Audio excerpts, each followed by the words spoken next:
पूज्याय राघवेन्द्राय सत्यधर्मरताय च भजतां कल्पवृक्षाय नमतां कामधेनुवे ವಿದ್ಯಾಧಿರಾಜ ಶ್ರೀ ರಾಜ ಎಸ್ ಗುರುರಾಜಾಚಾರ್ಯ ಇವರ ಕಲಿಯುಗ ಕಲ್ಪತರು ಮೇರುಕೃತಿಯ ಧ್ವನಿಸುರುಳಿ ಸಂಚಿಕೆ 108.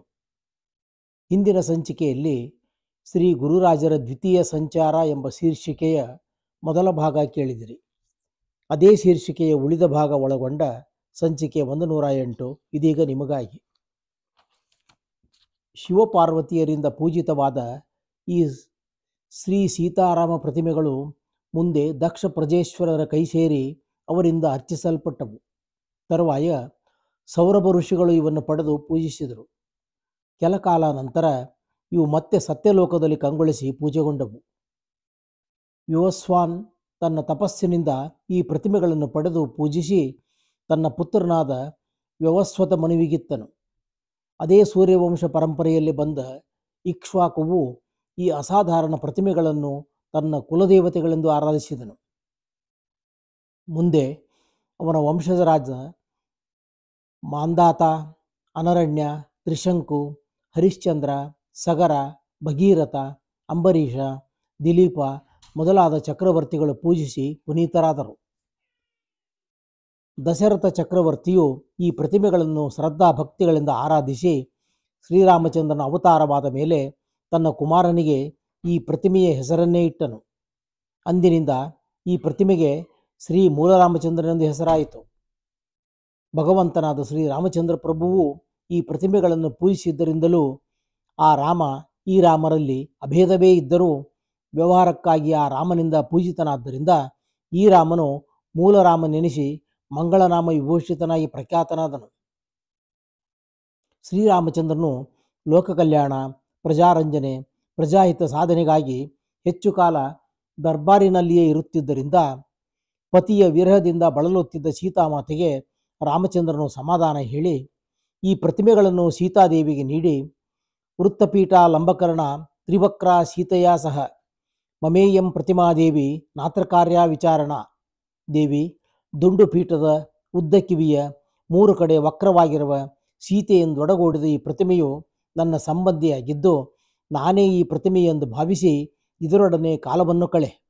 ನಾನಿಲ್ಲದ ವೇಳೆಯಲ್ಲಿ ಇದಿರಲು ನಿನಗೇ ತರ ಬೇಸರ ಎಂದು ಹೇಳಲಾಗಿ ಸೀತಾದೇವಿಯು ಇವುಗಳನ್ನು ಪೂಜಿಸಲಾರಂಭಿಸಿದಳು. ಮುಂದೆ ಲಕ್ಷ್ಮಣನು ಇವನ್ನು ಆರಾಧಿಸಿದನು. ನಂತರ ಜಾಂಬುವಂತನು ಮನಸಾರೆ ಪೂಜಿಸಿದನು. ಹೀಗಿರಲು ಅಯೋಧ್ಯೆಯಲ್ಲಿ ಪ್ರತಿದಿನವೂ ಶ್ರೀರಾಮಚಂದ್ರನ ದರ್ಶನ ಮಾಡಿಯೇ ಭೋಜನ ಮಾಡುವ ಪದ್ಧತಿಯನ್ನಿಟ್ಟುಕೊಂಡಿದ್ದ ವೇದಗರ್ಭ ಎಂಬ ಬ್ರಾಹ್ಮಣನು ಒಮ್ಮೆ ಕಾರ್ಯಾಂತರ ವ್ಯಾವೃತನಾಗಿದ್ದ ಶ್ರೀರಾಮನ ದರ್ಶನವು 4 ದಿನ ಕಾಲ ದೊರಕದಿದ್ದರಿಂದ ಶ್ರೀರಾಮ ದರ್ಶನವಿಲ್ಲದೆ ಆಹಾರವನ್ನು ಸ್ವೀಕರಿಸದಿದ್ದ ಆ ಭೂಸುರನು ಉಪವಾಸದಿಂದ ಬಳಲಿ ರಾಮನ ದರ್ಶನಕ್ಕಾಗಿ ಹಾತೊರೆಯುತ್ತಿದ್ದನು. ಇದನ್ನರಿತ ಶ್ರೀರಾಮನು ವೇದಗರ್ಭನಿಗೆ ದರ್ಶನವಿತ್ತು ಇನ್ನು ಮುಂದೆ ತನಗಾಗಿ ಕಾಯಬಾರದೆಂದು ಈ ಮೂಲ ಸೀತಾರಾಮ ಪ್ರತಿಮೆಗಳನ್ನು ತಾನೆಂದು ಪೂಜಿಸಿ ಆಹಾರವನ್ನು ಸ್ವೀಕರಿಸಬೇಕೆಂದು ಹೇಳಿ ಈ ಪ್ರತಿಮೆಗಳನ್ನು ಆತನಿಗೆ ಅನುಗ್ರಹಿಸಿದನು. ವೇದಗರ್ಭನು ಬಹುಕಾಲ ಇವನ್ನು ಆರಾಧಿಸಿ ತೃಪ್ತನಾಗಿ ಮತ್ತೆ ಈ ಪ್ರತಿಮೆಗಳನ್ನು ಶ್ರೀರಾಮನಿಗೆ ಅರ್ಪಿಸಿದನು. ಅನಂತರ ಇವನ್ನು ರಾಮನು ಹನುಮಂತನಿಗೆ ಕೊಟ್ಟನು. ಶ್ರೀ ಹನುಮಂತ ದೇವರು ಇದನ್ನು ತ್ರೇತಾಯುಗವು ಮುಗಿದು ದ್ವಾಪರ ಯುಗದವರೆಗೆ ಪೂಜಿಸುತ್ತಿದ್ದು ಸೌಗಂಧಿಕಾ ಪುಷ್ಪವನ್ನು ತರಲು ಬಂದ ತಮ್ಮ ಅಂಶರಾದ ಶ್ರೀ ಭೀಮಸೇನ ದೇವರಿಗೆ ಕರುಣಿಸಿ ಇವನ್ನು ಪೂಜಿಸಿ ಮುಂದೆ ಕಲಿಯುಗದಲ್ಲಿ ಯತಿಯಾಗಿ ಅವತರಿಸಿದಾಗಲೂ ಆರಾಧಿಸಬೇಕು ಎಂದು ಹೇಳಿದರು. ಪಾಂಡವರಿಂದ ಆರಾಧಿತವಾದ ಈ ಪ್ರತಿಮೆಗಳು ಮುಂದೆ ಅನೇಕ ಅರಸರಿಂದ ಅರ್ಚಿತರಾಗಿ ಕಲಿಯುಗದಲ್ಲಿ ಕ್ಷೇಮಕರಾಜನ ಪರ್ಯಂತವೂ ಆ ವಂಶೀಯರಿಂದ ಪೂಜಿಸಲ್ಪಟ್ಟು ಅನಂತರ ಕಳಿಂಗ ದೇಶದ ಗಜಪತಿಯ ಕೋಶಾಗಾರದಲ್ಲಿ ನೆಲೆಗೊಂಡವು. ಗಜಪತಿಯ ಆಸ್ಥಾನದಿಂದ ಯತಿಪತಿಯ ಆಸ್ಥಾನಕ್ಕೆ ಕಲಿಯುಗದಲ್ಲಿ ಶ್ರೀಹರಿಯ ಆಜ್ಞೆಯಂತೆ ತತ್ವಜ್ಞಾನ ಪ್ರಸಾರಕ್ಕಾಗಿ ಶ್ರೀ ವಾಯುದೇವರು ಶ್ರೀ ಮಧ್ವಾಚಾರ್ಯರಾಗಿ ಅವತರಿಸಿ ದ್ವೈತ ಸಿದ್ಧಾಂತವನ್ನು ಪ್ರತಿಷ್ಠಾಪಿಸಿ ಪ್ರಥಮ ಬಾರಿ ಬದರಿ ಯಾತ್ರೆಯನ್ನು ಮುಗಿಸಿಕೊಂಡು ಬರುವಾಗ ಕಳಿಂಗ ದೇಶಕ್ಕೆ ದಯಮಾಡಿಸಿದಾಗ ಅವರನ್ನು ಶೋಭನ ಭಟ್ಟರು ಮತ್ತು ಶ್ಯಾಮಶಾಸ್ತ್ರಿಗಳೆಂಬ ಮಹಾಪಂಡಿತರು ವಾಕ್ಯಾರ್ಥದಲ್ಲಿ ಎದುರಿಸಿದರು. ಶೋಭನ ಭಟ್ಟರು ವಾದದಲ್ಲಿ ಪರಾಜಿತರಾಗಿ ಆಚಾರ್ಯರ ಶಿಷ್ಯರಾದರು. ಶ್ಯಾಮಶಾಸ್ತ್ರಿಗಳು ಆಗ ಸರ್ವಜ್ಞರೊಡನೆ ವಾದಕ್ಕಿಳಿದರು. ಶ್ಯಾಮಶಾಸ್ತ್ರಿಗಳು ಮಹಾಪ್ರತಿಭಾಶಾಲಿಗಳು, ಉತ್ತಮ ರಾಜಕಾರಣಿಗಳ ವಂಶಸ್ಥರು, ಪಂಡಿತೋತ್ತಮರು, ಸಾಹಿತಿಗಳು ಆಗಿದ್ದು ಕಂಗಳಿ ದೇಶದಲ್ಲಿ ಆಗ ಲೌಕಿಕ ವೈದಿಕ ಪ್ರಪಂಚದಲ್ಲಿ ಮತ್ತು ರಾಜದರ್ಬಾರಿನಲ್ಲಿ ಉನ್ನತ ಸ್ಥಾನ ಗಳಿಸಿದ್ದರು. ಅವರು ವಾದದಲ್ಲಿ ಆಚಾರ್ಯರ ಪಾಂಡಿತ್ಯದ ಮುಂದೆ ನಿಲ್ಲಲಾಗದೆ ಪರಾಜಿತರಾಗಿ ಶ್ರೀ ಸರ್ವಜ್ಞರ ಶಿಷ್ಯತ್ವವನ್ನು ವಹಿಸಿ ಅವರೊಡನೆ ಸುಮಾರು ಕ್ರಿಸ್ತಶಕ 1262 ಹಾಗೆ ಉಡುಪಿಗೆ ಬಂದು ಆಚಾರ್ಯ ರಾಯರಿಂದ ಪರಮಹಂಸಾಶ್ರಮವನ್ನು ಸ್ವೀಕರಿಸಿ ಶ್ರೀ ನರಹರಿ ತೀರ್ಥರೆಂಬ ಹೆಸರಿನಿಂದ ಖ್ಯಾತರಾದರು. ಶ್ರೀ ಮದಾಚಾರ್ಯರು ತಮ್ಮ ಹಿಂದಿನ ಹನುಮ ಭೀಮಾವತಾರಗಳಲ್ಲಿ ಪೂಜಿಸಿದಂತೆ ಈ ಮಧ್ವಾವತಾರದಲ್ಲಿಯೂ ಶ್ರೀ ಮೂಲರಾಮ ಸೀತಾ ಪ್ರತಿಮೆಗಳನ್ನು ಪೂಜಿಸಲು ಇಚ್ಛಿಸಿ ಶಿಷ್ಯರಾದ ಶ್ರೀ ನರಹರಿ ತೀರ್ಥರನ್ನು ಈ ಪ್ರತಿಮೆಗಳನ್ನು ತರಲು ಕಳಿಂಗ ದೇಶಕ್ಕೆ ಕಳುಹಿಸಿದರು. ದೈವ ವಿಪಾಕದಿಂದ ಆಗ ಕಳಿಂಗ ದೇಶಾಧಿಪತಿಯು ಮೃತನಾಗಿದ್ದು ಆತನ ಪತ್ನಿಯು ಗರ್ಭವತಿಯಾಗಿದ್ದಳು. ಭಗವತ್ ಸಂಕಲ್ಪವೋ ಎಂಬಂತೆ ನರಹರಿ ತೀರ್ಥರು ಅಲ್ಲಿಗೆ ಬಂದಾಗ ತಮ್ಮ ದೇಶೀಯರು, ವಿಖ್ಯಾತ ರಾಜಕಾರಣಿಗಳು, ಶ್ರೇಷ್ಠ ಪಂಡಿತರು, ದಕ್ಷ ಆಡಳಿತಗಾರರು, ಪ್ರಜಾಜನರ ಪ್ರೀತಿ ಗೌರವಗಳಿಗೆ ಪಾತ್ರರು ಆಗಿದ್ದ ಶ್ರೀ ಶ್ಯಾಮಶಾಸ್ತ್ರಿಗಳೇ ಈಗ ಯತಿರೂಪದಿಂದ ಬಂದಿರುವುದನ್ನರಿತ ದರ್ಬಾರಿನ ಎಲ್ಲ ಪ್ರಮುಖರು ರಾಣಿಯು ನೀವು ರಾಜ್ಯವನ್ನು ನಿರ್ವಹಿಸಿ ರಾಜವಂಶದ ಹಿತವನ್ನು ಸಾಧಿಸಬೇಕು ಎಂದವರನ್ನು ಪ್ರಾರ್ಥಿಸಿದರು. ಶ್ರೀ ಮದಾಚಾರ್ಯರ ಆಜ್ಞೆಯನ್ನು ಪಾಲಿಸಲು ಈ ಒಂದು ಸಂದರ್ಭವು ತಾನಾಗಿ ಒದಗಿ ಬಂದಿದ್ದರಿಂದ ಆನಂದಿಸಿದ ನರಹರಿ ತೀರ್ಥರು ಅದಕ್ಕೆ ಸಮ್ಮತಿಸಿ ಬಹುವರ್ಷ ಕಾಲ ರಾಜ್ಯ ಸೂತ್ರಗಳನ್ನು ಸ್ವೀಕರಿಸಿ ರಾಜ ಪ್ರತಿನಿಧಿಗಳಾಗಿದ್ದು ಶತ್ರುಮರ್ದನ, ಪ್ರಜಾಕ್ಷೇಮ, ರಾಜ್ಯ ಸಂವರ್ಧನಾದಿ ಕಾರ್ಯನಿರತರಾಗಿ ರಾಜಕುಮಾರನು ಜನಿಸಿ ಪ್ರಾಪ್ತ ವಯಸ್ಕನಾದ ಮೇಲೆ ಅವನಿಗೆ ಪಟ್ಟಾಭಿಷೇಕ ಮಾಡಿ ರಾಜ್ಯಾಡಳಿತವನ್ನು ಒಪ್ಪಿಸಿಕೊಟ್ಟು ತಮ್ಮ ಗುರು ಸನ್ನಿಧಿಗೆ ತೆರಳಲು ಹೊರಟು ನಿಂತಾಗ ರಾಜ ಮತ್ತಿತರ ರಾಜ ಪ್ರಮುಖರು ನರಹರಿ ತೀರ್ಥರು ಮಾಡಿದ ಉಪಕಾರಕ್ಕೆ ಕೃತಜ್ಞತೆಯನ್ನು ಸಲ್ಲಿಸಿ ರಾಜಕಾಣಿಕೆಯಾಗಿ ಏನನ್ನಾದರೂ ಸ್ವೀಕರಿಸಬೇಕೆಂದು ಪ್ರಾರ್ಥಿಸಿದಾಗ ರಾಜಭಂಡಾರದಲ್ಲಿದ್ದ ಶ್ರೀ ಮೂಲರಾಮ ಸೀತಾ ಪ್ರತಿಮೆಗಳನ್ನು ಸ್ವೀಕರಿಸಿ ಸಕಲ ರಾಜಮರ್ಯಾದೆಯೊಡನೆ ಹೊರಟು ಶ್ರೀ ಕೂರ್ಮಕ್ಕೆ ಬಂದು ಅಲ್ಲಿಂದ ಉಡುಪಿಗೆ ಬಂದು ಆಶ್ರಮ ಜ್ಯೇಷ್ಠರಾದ ಶ್ರೀ ಪದ್ಮನಾಭ ತೀರ್ಥರ ದ್ವಾರ ಪಿಂಗಳ ಸಂವತ್ಸರದ ಅಶ್ವಿನ ಮಾಸದಲ್ಲಿ ಅಂದರೆ ಕ್ರಿಸ್ತಶಕ 1317 ಅಕ್ಟೋಬರ್ 23ರಂದು ಶ್ರೀ ಮೂಲರಾಮ ಸೀತಾ ಪ್ರತಿಮೆಗಳನ್ನು ಶ್ರೀ ಮಧ್ವಾಚಾರ್ಯರಿಗೆ ಸಮರ್ಪಿಸಿದರು. ಈ ವಿಚಾರವನ್ನು ಶ್ರೀ ನರಹರಿ ತೀರ್ಥರ ತರುವಾಯ ಸರ್ವಜ್ಞ ಪೀಠವನ್ನೇರಿದ ಅವರ ಶಿಷ್ಯರಾದ ಶ್ರೀ ಮಾಧವ ತೀರ್ಥರು ಸ ಸೀತಾ ಮೂಲರಾಮಾರ್ಚ ಕೋಶೇ ಗಜಪತೇ ಸ್ಥಿತ ಏನಾನೀತಾ ನಮಸ್ತಸ್ಮೈ ಶ್ರೀಮನ್ ನರಹರಿ ಭಿಕ್ಷವೇ ಎಂದು ಚರ್ಮಶ್ಲೋಕದಿಂದ ಕೊಂಡಾಡಿದ್ದಾರೆ. ಶ್ರೀ ಜಯತೀರ್ಥ ವಿಜಯದಲ್ಲಿಯೂ ಸಹ ಶ್ರೀ ಮೂಲರಾಮ ಸೀತಾ ಪ್ರತಿಮೆಗಳನ್ನು ಗಜಪತಿ ಭಂಡಾರದಿಂದ ತರಬೇಕೆಂದು ಶ್ರೀ ಮದಾಚಾರ್ಯರು ಶ್ರೀ ನರಹರಿ ತೀರ್ಥರಿಗೆ ಆಜ್ಞಾಪಿಸಿದ್ದನ್ನು ಹೀಗೆ ವರ್ಣಿಸಿದ್ದಾರೆ. ತತ್ರಾಸ್ತೆ ರಾಮದೇವ ಸಕಲ ಸ್ವರಪತಿ ಬ್ರಹ್ಮ ಪೂಜ್ಯಾಂಗ್ರಿಕಂಜ ಸೀತಾಯುಕ್ತಸ್ತ್ವಮೇನಂ ಚತುರತರದಿಯೇ ಹಾನಯೇತ್ಯುಕ್ತ ಆಸೀತ್. ಶ್ರೀ ಮದಾಚಾರ್ಯರು ನರಹರಿ ತೀರ್ಥರು ತಂದೊಪ್ಪಿಸಿದ ಶ್ರೀ ಮೂಲರಾಮ ಸೀತಾ ಪ್ರತಿಮೆಗಳನ್ನು 80 ದಿನಗಳು ಪೂಜಿಸಿ ತಮ್ಮ ಪ್ರಿಯ ಪಟ್ಟದ ಶಿಷ್ಯರಾದ ಶ್ರೀ ಪದ್ಮನಾಭ ತೀರ್ಥರಿಗೆ ಕರುಣಿಸಿ ತಮ್ಮ ಮಹಾಸಂಸ್ಥಾನದಲ್ಲಿ ಪರಂಪರೆಯಿಂದ ಈ ಪ್ರತಿಮೆಗಳನ್ನು ಆರಾಧಿಸುತ್ತಾ ಪಾಠ ಪ್ರವಚನ, ವಾದಿ ದಿಗ್ವಿಜಯಪೂರ್ವಕ ಸಿದ್ಧಾಂತ ಸ್ಥಾಪನೆ, ಗ್ರಂಥರಚನೆ, ಶಿಷ್ಯೋದ್ಧಾರಾದಿ ಕಾರ್ಯ ಮಾಡುತ್ತಾ ಬರಬೇಕೆಂದು ಆಜ್ಞಾಪಿಸಿದರು. ಶ್ರೀ ಪದ್ಮನಾಭ ತೀರ್ಥರು 1317ರಿಂದ 1324ರವರೆಗೆ ಮಹಾಸಂಸ್ಥಾನವನ್ನಾಳಿ ಶ್ರೀ ಮೂಲರಾಮ ಸೀತಾ ಪ್ರತಿಮಾ ಸಹಿತವಾಗಿ ಮಹಾಸಂಸ್ಥಾನವನ್ನು ಶ್ರೀ ನರಹರಿ ತೀರ್ಥರಿಗೆ ವಹಿಸಿಕೊಟ್ಟರು. ಅವರು 1324ರಿಂದ 1333ರವರೆಗೂ, ಶ್ರೀ ಮಾಧವ ತೀರ್ಥರು ಶ್ರೀ 1333ರಿಂದ 1350ರವರೆಗೂ, ಶ್ರೀ ಅಕ್ಷೋಭ್ಯ ತೀರ್ಥರು 1350ರಿಂದ 1365ರವರೆಗೂ ಮಹಾಸಂಸ್ಥಾನವನ್ನಾಳಿ ಶ್ರೀ ಮೂಲರಾಮದೇವರನ್ನು ಪೂಜಿಸಿದರು. ಅವರ ತರುವಾಯ ಇಂದ್ರಾಂಶರು, ದ್ವೈತ ಟೀಕಾಕಾರರು ಆದ ಶ್ರೀ ಜಯತೀರ್ಥ ಮುನಿಗಳು 1365ರಿಂದ 1388ರವರೆಗೆ ಶ್ರೀ ಮೂಲರಾಮರ ಪೂಜಾರಾಧನೆ, ವಾದಿ ದಿಗ್ವಿಜಯ, ಪಾಠ ಪ್ರವಚನ, ಶಿಷ್ಯೋದ್ಧಾರ ಮಾಡುತ್ತಾ ಮಹಾಸಂಸ್ಥಾನವನ್ನಾಳಿ ತಮ್ಮ ಶಿಷ್ಯರಾದ ಶ್ರೀ ವಿದ್ಯಾಧಿರಾಜರಿಗೆ ಮಹಾಸಂಸ್ಥಾನವನ್ನು ಅನುಗ್ರಹಿಸಿದರು.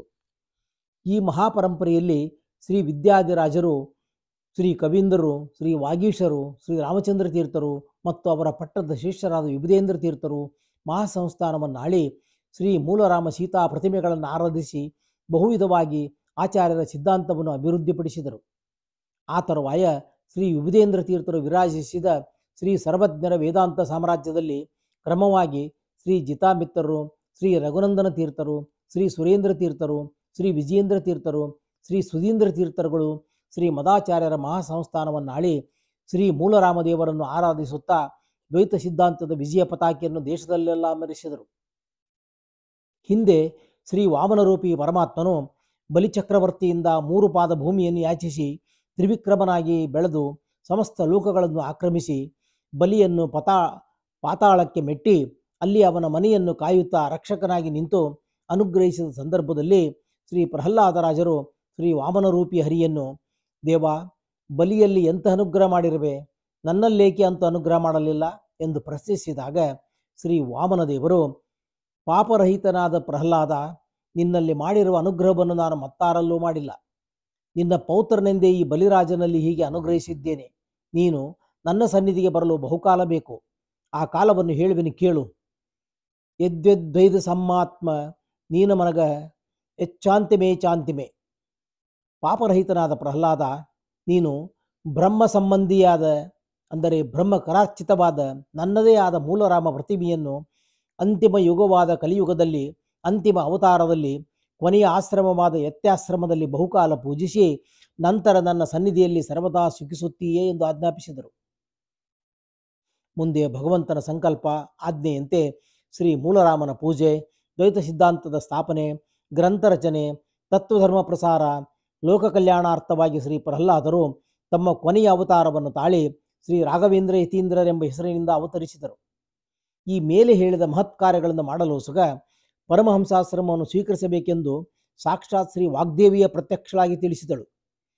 ಶ್ರೀರಾಮಾರ್ಚ ಪೂಜ್ಯತೆ ಏನ ತಸ್ಮಿನ್ ವಾಸೋ ಯನ್ಮೇ ಕಲ್ಪಯದ್ಯಾಸ್ಯ ದೇವಃ ಕರ್ಮದೀಂದ್ರೈರೇವ ಪೂಜಾಪಿ ಕ್ಲೃಪ್ತ ತಸ್ಮಾತ್ ಸಾಹಂ ತೇಷು ನಿತ್ಯಂ ವಸಾಮಿ ತಸ್ಮಾದಂಗೀಕೃತ್ಯ ಕರ್ಮಂದಿ ಭಾವಂ ರಾಜ ವಿದ್ಯಾ ರಾಜ್ಯ ಲಕ್ಷ್ಮ್ಯ ಭವತ್ವಂ. ಶ್ರೀ ಬ್ರಹ್ಮಕರಾರ್ಚಿತ ಶ್ರೀ ಮೂಲರಾಮನು ಪೂಜೆಗೊಂಬಲ್ಲಿ ನಾನು ವಾಸಿಸುವಂತೆ ವೇದವ್ಯಾಸರು ನೇಮಿಸಿದ್ದಾರೆ. ಆ ಮೂಲರಾಮನು ಯತಿಗಳಿಂದಲೇ ಪೂಜೆಗೊಳ್ಳಬೇಕೆಂಬ ನಿಯಮವೂ ಇದೆ. ಆದ್ದರಿಂದ ನಾನು ಅವರಲ್ಲಿ ನಿತ್ಯವೂ ವಾಸಿಸುತ್ತೇನೆ. ನೀನು ಶ್ರೀ ಮೂಲರಾಮನ ಪೂಜೆಗಾಗಿ ಪರಮಹಂಸಾಶ್ರಮವನ್ನು ಸ್ವೀಕರಿಸಿ ಸರ್ವಜ್ಞನ ವಿದ್ಯಾ ಸಾಮ್ರಾಜ್ಯಕ್ಕೆ ಚಕ್ರವರ್ತಿಯಾಗು. ನಾನು ನಿನ್ನಲ್ಲಿ ನೆಲೆಸಿ ನಿನ್ನೆಲ್ಲ ಮನೋರಥಗಳನ್ನು ಪೂರ್ಣ ಮಾಡುವೆನೆಂದು ಆಜ್ಞಾಪಿಸಿದ್ದಳು. ಅದರಂತೆ ಶ್ರೀ ಸುಧೀಂದ್ರ ತೀರ್ಥರಿಂದ ಪರಮಹಂಸಾಶ್ರಮವನ್ನು ಪಡೆದು ಶ್ರೀ ಪ್ರಹ್ಲಾದ ವ್ಯಾಸರಾಜಾವತಾರಿಗಳಾದ ಗುರುರಾಜರು ಶ್ರೀ ಮದಾಚಾರ್ಯರ ಮಹಾಸಂಸ್ಥಾನಾಧಿಪತಿಗಳಾಗಿ ಶ್ರೀ ಮದಾಚಾರ್ಯರ ಭಾಷ್ಯಗಳಿಗೆ ಟೀಕೆಗಳನ್ನು ರಚಿಸಿದ ಶ್ರೀ ಜಯತೀರ್ಥರ ಸಮಸ್ತ ಟೀಕೆಗಳಿಗೂ ಟಿಪ್ಪಣಿಗಳನ್ನು ರಚಿಸಿ ಸ್ವತಂತ್ರ ಗ್ರಂಥಗಳನ್ನು ರಚಿಸಿ ವಾದಿ ನಿಗ್ರಹ, ಸಿದ್ಧಾಂತ ಸ್ಥಾಪನೆ, ಲೋಕ ಕಲ್ಯಾಣ ಮಾಡುತ್ತಾ ಶ್ರೀ ಮೂಲರಾಮನನ್ನು ಪೂಜಿಸುತ್ತಾ ದ್ವೈತ ಸಿದ್ಧಾಂತವನ್ನು ಅಜರಾಮರಗೊಳಿಸಿ ಲೋಕವಿಖ್ಯಾತರಾದ ವಿಚಾರ ಸರ್ವಸಜ್ಜನರಿಗೂ ತಿಳಿದ ವಿಷಯವೇ ಆಗಿರುತ್ತದೆ. ಶ್ರೀ ಗುರು ಸಾರ್ವಭೌಮರ ತರುವಾಯ ಆ ಮಹಾಪರಂಪರೆಯಲ್ಲಿ ಬಂದ ಎಲ್ಲ ಯತಿವರರಿಂದಲೂ ಪೂಜಿತನಾಗಿ ಶ್ರೀ ಮೂಲರಾಮಚಂದ್ರ ದೇವರು ಆದ್ಯಾಪಿ ಶ್ರೀ ಮದಾಚಾರ್ಯರ ಮಹಾಸಂಸ್ಥಾನಾಧಿಪತಿಗಳಾದ ಪೂಜ್ಯ ಶ್ರೀಮತ್ ಸುಷಮೀಂದ್ರ ತೀರ್ಥ ಶ್ರೀಪಾದಂಗಳವರಿಂದ ಅರ್ಚನೆಗೊಳ್ಳುತ್ತಾ ರಾರಾಜಿಸುತ್ತಿದ್ದಾನೆ. ಇಂಥ ಪರಮಾದ್ಭುತ ಚರಿತನಾದ ಶ್ರೀ ಮೂಲರಾಮಚಂದ್ರನನ್ನು ಅಪರೋಕ್ಷ ಜ್ಞಾನಿಗಳಾದ ಎಲ್ಲ ಹರಿದಾಸರು ಕೊಂಡಾಡಿದ್ದಾರೆ. ಹಿಂದೆ ಶ್ರೀ ಚಂದ್ರಿಕಾರಾಯರು ಮತ್ತು ಶ್ರೀ ಸುರೇಂದ್ರ ತೀರ್ಥರು ವಿಜಯನಗರದಲ್ಲಿ ಮಿಳಿತರಾಗಿ ಒಂದೆಡೆಯಲ್ಲಿ ಪೂಜೆ ಮಾಡುತ್ತಿರುವಾಗ ಶ್ರೀ ಸುರೇಂದ್ರರು ಪೂಜಿಸುತ್ತಿದ್ದ ಶ್ರೀ ಮೂಲರಾಮನ ದರ್ಶನದಿಂದ ಹರ್ಷಪುಳಕಿತರಾಗಿ ಶ್ರೀ ಪುರಂದರದಾಸರು ಹೀಗೆ ಸ್ತುತಿಸಿದ್ದಾರೆ. ಇಂದಿನ ದಿನ ಸುದಿನವಾಯಿತು, ಇಂದಿರೇಶ ಮೂಲರಾಮ ಚಂದ್ರನ ಪದ ಕಮಲ ಕಂಡು. ಈತನ ಪದ ಕಮಲಗಳ ವಿಧಾತ ತನ್ನ ಸದನದೊಳಗೆ ಸೀತೆಯ ಸಹ ಪೂಜಿಸಿ ಇಕ್ಷ್ವಾಕು ನೃಪತಿಗಿತ್ತನು. ಆತನನ್ವಯ ನೃಪತಿಗಳು ಸುಪ್ರೀತಿಯಿಂದ ಪೂಜಿಸಿ ರಘುನಾಥ ವೇದಗರ್ಭಗಿತ್ತ ಮೂರ್ತಿಯ ಪದಕಮಲ ಕಂಡು. ಗಜಪತಿ ಭಂಡಾರದಲ್ಲಿ ಅಜಕರ ಕಮಲಾರ್ಚಿತ ಭೂಮಿ ಸಹಿತ ರಾಮನಿರಲು ನಿಜಜ್ಞಾನದಿ ತಿಳಿದು ಬೇಗ ದ್ವಿಜರ ಗುರುಗಳೆನಿಪ ನಮ್ಮ ಸುಜನ ಬಂಧಿತ ನರಹರಿ ಮುನಿ ರಜನಿಯಲ್ಲಿ ತಂದ ಸುಲೋಹಜ ಪ್ರತಿಮೆಯನ್ನು ಕಂಡು. ಅಂದವುಳ್ಳ ಮೂಲ ರಾಮಚಂದ್ರನ ಅತಿ ಭಕ್ತಿಯಿಂದ ವೃಂದಾರಕ ವೃಂದ ಬಂದ್ಯ ಪವನ ನಂದನ ನಂದ ತೀರ್ಥ ರಚಿಸಿ ದಯದಿಂದ ನಿಜಾನ್ವಯದೊಳಗಿಟ್ಟ ಪುರಂದರ ವಿಠಲನ ಸುರೇಂದ್ರ ಮುನಿಪ ತಂದು ತೋರಲು. ಹರಿದಾಸ ಪಂಥದಲ್ಲಿ ಅದ್ವಿತೀಯ ಸ್ಥಾನ ಗಳಿಸಿ ಜಗದ್ವಿಖ್ಯಾತರಾದ ಶ್ರೀ ಜಗನ್ನಾಥದಾಸರು ತಮ್ಮ ಕುಲಗುರುಗಳಾದ ಶ್ರೀ ವಸುಧೇಂದ್ರ ತೀರ್ಥರು ಶ್ರೀ ಮೂಲರಾಮನನ್ನು ಪೂಜಿಸುತ್ತಿರುವಾಗ ಭಕ್ತಿಯಿಂದ ಮೈಮರೆತು ಸ್ತೋತ್ರ ಮಾಡಿದ್ದಾರೆ.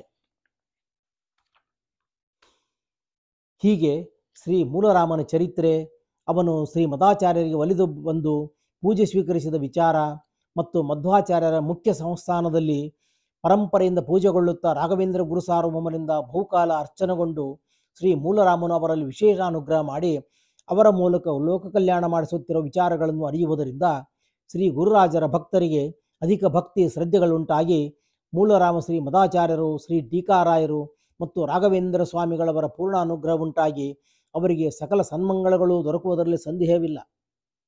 ಇಂತು ಬ್ರಹ್ಮದೇವರಿಂದ ಅರ್ಚಿತನಾದ ಮಹಾವಿಭೂತಿ ಪುರುಷರಿಂದ ಪೂಜೆಗೊಂಡ ಪ್ರತಿಮೆಯಲ್ಲಿ ಪರಮಾತ್ಮನ ಸಾನ್ನಿಧ್ಯವೆಷ್ಟಿರಬೇಕೆಂಬುದನ್ನು ಪ್ರತ್ಯೇಕವಾಗಿ ಹೇಳಬೇಕಾಗಿಲ್ಲ. ಪ್ರತಿಮಾಯಾಂತು ಸಾನ್ನಿಧ್ಯಂ ಅರ್ಚಕಸ್ಯ ತಪೋಬಲಾತ್ ಎಂಬ ಪ್ರಮಾಣವನ್ನು ವಿಚಾರ ಮಾಡಿದಾಗ ಮೂಲರಾಮನನ್ನು ಬ್ರಹ್ಮದೇವರು, ಹನುಮ ಭೀಮ ಮಧ್ವಾತಾರಗಳಲ್ಲಿ ವಾಯುದೇವರು, ರುದ್ರದೇವರು, ಪಾರ್ವತೀದೇವಿಯರು, ಋಷಿ ಮುನಿ ಮನುಗಳು, ರಾಜರ್ಷಿಗಳು, ಮೇಲಾಗಿ ಲೋಕಶಿಕ್ಷಣಾರ್ಥವಾಗಿ ತಮ್ಮದೇ ಆದ ಈ ಪ್ರತಿಮೆಯನ್ನು ಶ್ರೀರಾಮಚಂದ್ರ ಸೀತಾಮಾತೆಯರು ಪೂಜಿಸಿದ್ದಾರೆಂದ ಮೇಲೆ ಇಂದು ಈ ಮೂಲರಾಮನೇ ಪ್ರತ್ಯಕ್ಷ ದೇವರೆಂದು ಹೇಳಿದರೆ ತಪ್ಪಾಗಲಾರದು. ತಿರುಪತಿಯಲ್ಲಿ ಶಿಲಾದೃಶ್ಯತೆ ಹರಿಹಿ ಎಂಬ ಪ್ರಮಾಣದಂತೆ ಸಾಕ್ಷಾತ್ ಹರಿಯೇ ಅಲ್ಲಿ ನಿಂತಿರಬನೆಂದು ಜ್ಞಾನಿಗಳು ಹೇಳುವಂತೆಯೇ ಲೋಹವದೃಶ್ರುತೆ ಹರಿಹಿ ಅಂದರೆ ಸಾಕ್ಷಾತ್ ಪರಮಾತ್ಮನೇ ಮೂಲರಾಮನಾಗಿ ಲೋಹರೂಪದಿಂದ ಇಲ್ಲಿ ರಾಜಿಸುತ್ತಿದ್ದಾನೆ ಎಂದು ಹೇಳಬಹುದು.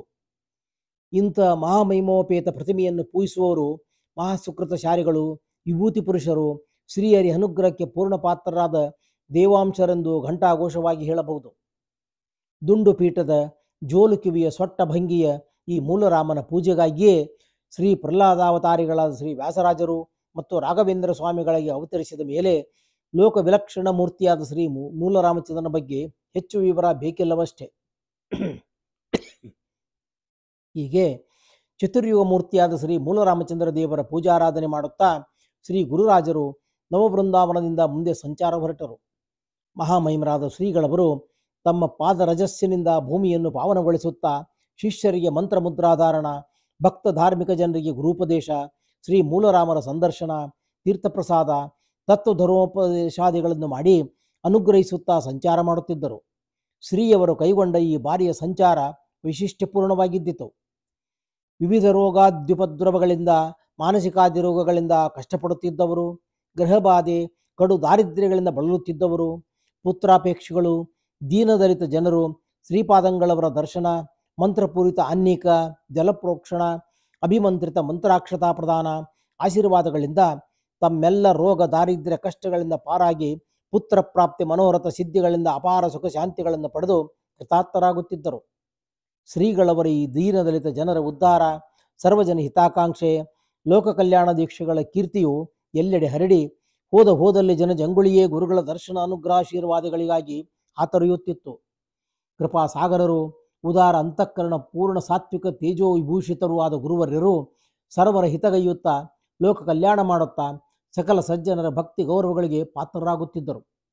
ಸಕಲ ಸಜ್ಜನರು ಜನತೆಯ ಕಷ್ಟ ಪರಿಹಾರ, ಅಭಿಷ್ಟ ಪ್ರದಾನ, ಅಭ್ಯುದಯಗಳಿಗಾಗಿಯೇ ಧರೆಗಿಳಿದು ಬಂದ ದೇವತೆಗಳಿವರೆಂದು ಭಾವಿಸಿ ಗುರುವರರನ್ನು ಸೇವಿಸಿ ಕೃತಾರ್ಥರಾಗುತ್ತಿದ್ದರು. ಈ ಪ್ರಕಾರವಾಗಿ ಗುರುವರರು ಸಂಚಾರ ಮಾಡುತ್ತಾ 2ನೇ ಬಾರಿ ಉಡುಪಿ ಕ್ಷೇತ್ರಕ್ಕೆ ದಯಮಾಡಿಸಿ ಅಲ್ಲಿ ಶ್ರೀ ಅಷ್ಟಮಠಾಧೀಶರಿಂದ ಮಾನಿತರಾಗಿ ಶ್ರೀಕೃಷ್ಣನ ದರ್ಶನ ಮಾಡಿ ಶ್ರೀ ಮದಾಚಾರ್ಯ ಲೀಲಾ ಸ್ಥಳಗಳನ್ನು ಸಂದರ್ಶಿಸಿ ಸಮುದ್ರ ಸ್ನಾನಾದಿಗಳಿಂದ ಸಂತೃಪ್ತರಾಗಿ ಕೆಲ ದಿನ ಅಲ್ಲಿ ವಾಸ ಮಾಡಿದರು. ಶ್ರೀಪಾದರು ಶಾಲಿವಾಂಶಕ್ಕೆ 1585ನೇ ಶೋಭನಕೃತ ಸಂವತ್ಸರದ ಚೈತ್ರ ಶುಕ್ಲ ನವಮಿಯಂದು ಶ್ರೀಕೃಷ್ಣನ ಸನ್ನಿಧಿಯಲ್ಲಿ ಶ್ರೀ ಮೂಲರಾಮದೇವರ ಮಹಾಭಿಷೇಕವನ್ನು ವೈಭವದಿಂದ ನೆರವೇರಿಸಿ ಸಂಚಾರ ಕ್ರಮದಿಂದ ಮಹೀಶೂರಪುರಕ್ಕಾಗಮಿಸಿ ಅಲ್ಲಿಂದ ವೈಶಾಖ ಮಾಸ ಪ್ರಯುಕ್ತ ಸಂಗಮ ಸ್ಥಾನಕ್ಕಾಗಿ ತಿರುಮಕೂಡಲಿಗೆ ದಯಮಾಡಿಸಿದರು. ತಿರುಮಕೂಡಲು ಕ್ಷೇತ್ರದಲ್ಲಿ ಬ್ರಹ್ಮಾಶ್ವತ್ಥ ಹಾಗೂ ಗುಂಜಾ ನರಸಿಂಹಸ್ವಾಮಿಯವರ ಸನ್ನಿಧಿಯಲ್ಲಿ ಬಿಡಾರ ಮಾಡಿ ಪ್ರತಿ ದಿವಸ ಸಂಗಮ ಸ್ನಾನ, ದೇವರ ಪೂಜಾ, ಪಾಠ ಪ್ರವಚನ ನಿರತರಾದರು. ವೈಶಾಖ ಶುಕ್ಲ ಪೂರ್ಣಿಮಾ ದಿನ ಶ್ರೀ ವ್ಯಾಸಪೂಜಾ ಮಹೋತ್ಸವವನ್ನು ಆಚರಿಸಿ ಮಹಾಸಂಸ್ಥಾನದ ಮೂಲ ಸ್ಥಳವಾದ ನಂಜನಗೂಡಿಗೆ ದಿಗ್ವಿಜಯ ಮಾಡಿದರು. ಶ್ರೀ ಸ್ವಾಮಿಗಳವರ ಪಾಂಡಿತ್ಯ, ಅಲೌಕಿಕ ತೇಜಸ್ಸು, ಭಗವದ್ಭಕ್ತಿ, ತಪಸ್ಸು, ವಿದ್ವಜ್ಜನ ಪೋಷಣೆ, ಸರ್ವೇ ಜನ ಸುಖಿನೋ ಭವಂತು ಎಂಬ ಉದಾರ ಭಾವನೆಯಿಂದ ಸರ್ವರನ್ನು ಪಡೆದು ಅನುಗ್ರಹಿಸುವ ಬುದ್ಧಿಗಳನ್ನು ಕಂಡು ಪ್ರಭಾವಿತರಾದ ನಂಜನಗೂಡಿನ ತ್ರಿಮತಸ್ಥ ವೈದಿಕ ಲೌಕಿಕ ವಿದ್ವಜ್ಜನರು, ಚಾತುರ್ವರ್ಣ್ಯದ ಇತರ ಆಸ್ತಿಕರು ಸಹ ಶ್ರೀಯವರಲ್ಲಿ ವಿಶೇಷ ಭಕ್ತ್ಯಾದರಗಳಿಂದ ವರ್ತಿಸುತ್ತಾ ಅವರು ಉಪದೇಶಾಮೃತದಿಂದ ಉದ್ಧತರಾಗುತ್ತಿದ್ದರು. ಗುರುಗಳು ಪ್ರತಿದಿನ ಕಪಿಲಾ ನದಿಯಲ್ಲಿ ಸ್ನಾನ ಮಾಡಿ ಆಹ್ನಿಕವನ್ನು ಮುಗಿಸಿಕೊಂಡು ಶ್ರೀ ಪರಶುರಾಮದೇವರು ತಥಾ ಶ್ರೀಕಂಠೇಶ್ವರ ಸ್ವಾಮಿಯವರ ದರ್ಶನ ಮಾಡಿ ಶ್ರೀ ರುದ್ರದೇವರನ್ನು ಸ್ತುತಿಸಿ ಶುಕನಾಸ ಮಂಟಪದಲ್ಲಿ ಕುಳಿತು ಸಜ್ಜನರಿಗೆ ವೇದ ಉಪನಿಷತ್ತು, ಗೀತಾ, ಭಾಗವತ, ರಾಮಾಯಣ, ಭಾರತಾದಿ ಶಾಸ್ತ್ರಗಳಲ್ಲಿ ಉಕ್ತವಾದ ಸತ್ತತ್ವಸಾರವನ್ನು ಉಪದೇಶ ಮಾಡುತ್ತಿದ್ದರು. ಆಸ್ತಿಕರು ಅಪೂರ್ವವಾದ ಶ್ರೀಯವರ ಉಪದೇಶದಿಂದ ಆನಂದ ಪರವಶರಾಗುತ್ತಿದ್ದರು. ಜ್ಯೇಷ್ಠ ಶುಕ್ಲ ಪೂರ್ಣಿಮಾ ದಿವಸ ಪೂರ್ಣಿಮಾ ರಥೋತ್ಸವಕ್ಕಾಗಿ ಆಕಸ್ಮಿಕವಾಗಿ ಶ್ರೀರಂಗಪಟ್ಟಣದಿಂದ ಬಂದಿದ್ದ ಕರ್ನಾಟಕ ರತ್ನ ಸಿಂಹಾಸನಾಧೀಶ್ವರರು, ಮೈಸೂರು ಪುರವರಾಧೀಶರು ಆದ ದೊಡ್ಡ ದೇವರಾಜ ಒಡೆಯರಿಗೆ ದೇವಾಲಯದಲ್ಲಿ ಶ್ರೀ ರಾಘವೇಂದ್ರ ಗುರುಸಾರ್ವಭೌಮರು ನಂಜನಗೂಡಿನಲ್ಲಿ ಬಿಡಾರ ಮಾಡಿ ತತ್ವಧರ್ಮ ಪ್ರಸಾರ ಮಾಡುತ್ತಿರುವ ವಿಚಾರ ತಿಳಿದು ಪರಮಾನಂದವಾಯಿತು. ದೊಡ್ಡ ರಾಜ ಒಡೆಯರು ಭಗವದ್ಭಕ್ತರು, ಸಾಧು ಸಂತರಲ್ಲಿ ಆದರವುಳ್ಳವರು, ಪ್ರಜಾರಂಜಕರು, ಸರ್ವರ ಪ್ರೇಮಾದರಗಳಿಗೆ ಪಾತ್ರರು ಆಗಿ ವಿಶ್ವಾಸ ಗಳಿಸಿದ್ದ ಆದರ್ಶ ರಾಜರಾಗಿದ್ದರು.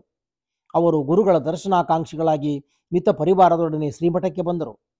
ಮಠದ ಪಂಡಿತರು, ಅಧಿಕಾರಿಗಳು ಪೂರ್ಣ ಕುಂಭ ವೇದಘೋಷ ವಾದ್ಯ ವೈಭವದೊಡನೆ ರಾಜರನ್ನು ಸ್ವಾಗತಿಸಿ ಗುರು ಸನ್ನಿಧಿಗೆ ಕರೆತಂದರು.